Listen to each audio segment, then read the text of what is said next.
dealt with that type of situation all the time. And when I say the continent, I mean Africa. So I agree to it for those reasons. Plus, I mean, when you think about, or when you look at the ratio of women to men, it's a very big difference between how many women there are to how many men. I believe it's 17-1.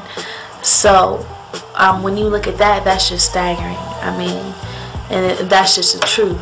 And also when you just think about economics, when you have 3 people working all in the same household, then y'all are saving money. Y'all are able to do a lot of different things that you wouldn't be able to do, of course, if that many people weren't in the household. But thus we can call it the dialogue. And now we have all those discrepancies where we arguing about this, that, and the other. And consciousness is not the basis of the relationship. We need more relationships based on consciousness. We need to challenge our women to become great thinkers and to think their way to freedom. And it ain't a masochistic, let me have all this physical power over you, because that's not enough. You need consciousness. Even if you amass physical power over them, they're always plotting their freedom or trying to use circumstances and advantages to protect or to find other power avenues to secure themselves with you. You know what I'm saying? So physical prowess and might is no security. You get the point I'm making? Because they can call that mighty white boy with all his mighty troops and see where you stand as an individual to that. But once you change their consciousness, you don't have somebody that you standing against or you holding down. You have somebody who you holding down with. Y'all get the point that I'm making? Big difference. Some of us are holding our women down, and some of us are holding it down with our women. Big difference. You ain't holding nothing down if you holding down a woman. You're not. And time will show you the difference. Raise her in consciousness. And we've tried everything else. Going out building with the brothers and building with that. And I've done a lot of work and put a lot of energy into using that methodology. But it's not until these brothers awaken these sisters and deal properly, correctly with these sisters, we ain't gonna have no nation. We're not gonna have a nation. We're gonna keep creating the same problems that attract European vampires into our cycle. They're gonna keep happening until we can change and transform our relationships to our women. We must keep them and center them in nation building. They're capable of it. He was capable of it in the 60s, capable of it even to some degree in the 70s before the feminist movement took over. And it was actualizing on some level in the 50s and 40s.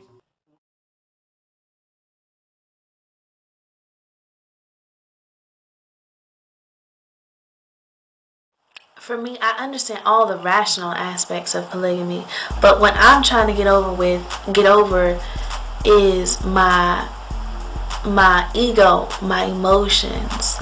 I am having a difficult time just dealing with the fact that, he's going to be spending a lot of time with the sister. Eventually he'll be intimate with the sister, and I don't want to think about that. We've been together for almost 2 years, and for these whole 2 years we've been together all the time. It's just been me and him, and our relationship is very spiritual. It's a deep relationship, and it's a big contrast when you go from being together all the time to him spending time with another woman. So I'm trying to get over that. I'm really struggling with that, and so it's a battle. It's a battle right now. It's been a battle from the beginning between my higher self, which says this isn't nothing new to you. Your ancestors went through this. It's nothing new to you, and it makes sense, and it's worked. So those are all the things my higher self is saying. But then my lower self is like, oh, well, that's your man. That's my man. So why I got to share my man? So that's what I'm dealing with. So I'm reaching out to YouTube because I'm trying to I'm going, and I am going to be righteous.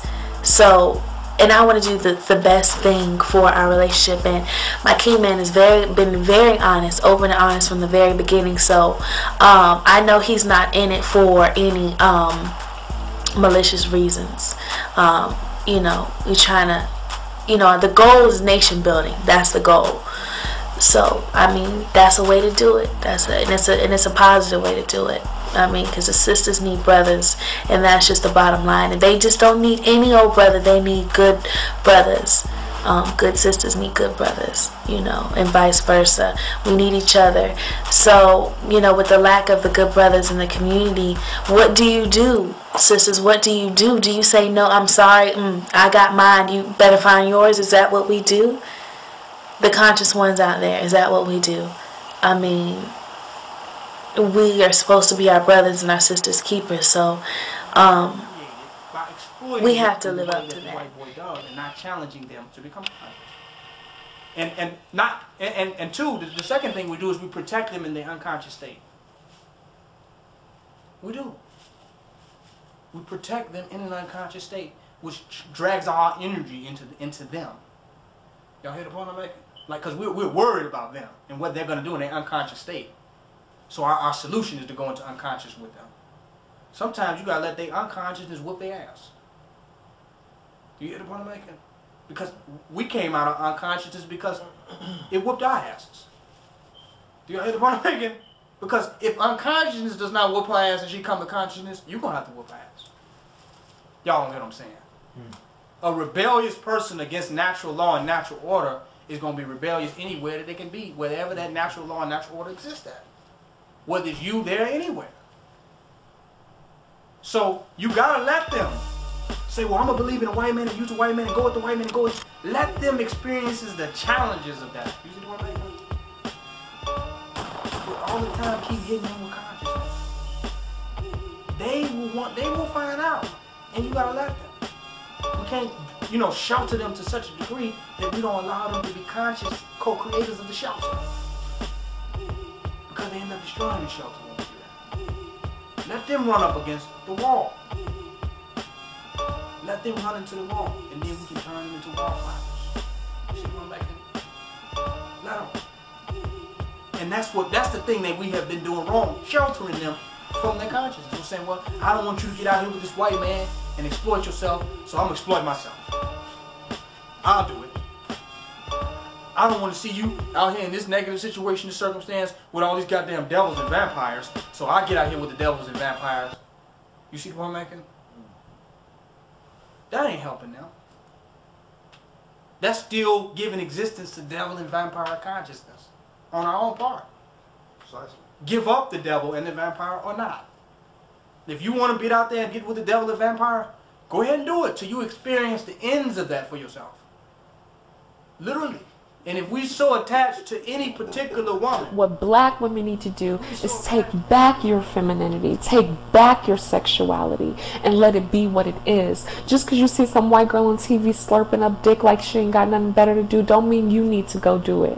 Black women, restore yourselves. I'm begging you, because there's a change coming in our community. Believe it or not, there's a change. And believe it or not, there are some black people who know their history and who are ready to move forward with it. And that doesn't mean just going out and getting a degree by the white man's standards. That's not what that means, because that doesn't make you anything. It's knowledge of self. And lack of knowledge of self will be the first thing to destroy you. So our men are kings. We know that. Look at all the white women trying to scoop them up every chance they get. I can't blame them. Why wouldn't you? But black women, you need to wake up and realize that the very women who told you black men ain't nothing, you don't need a man, if you want to get welfare, you can't have a man in the house, and yickety yickety yak.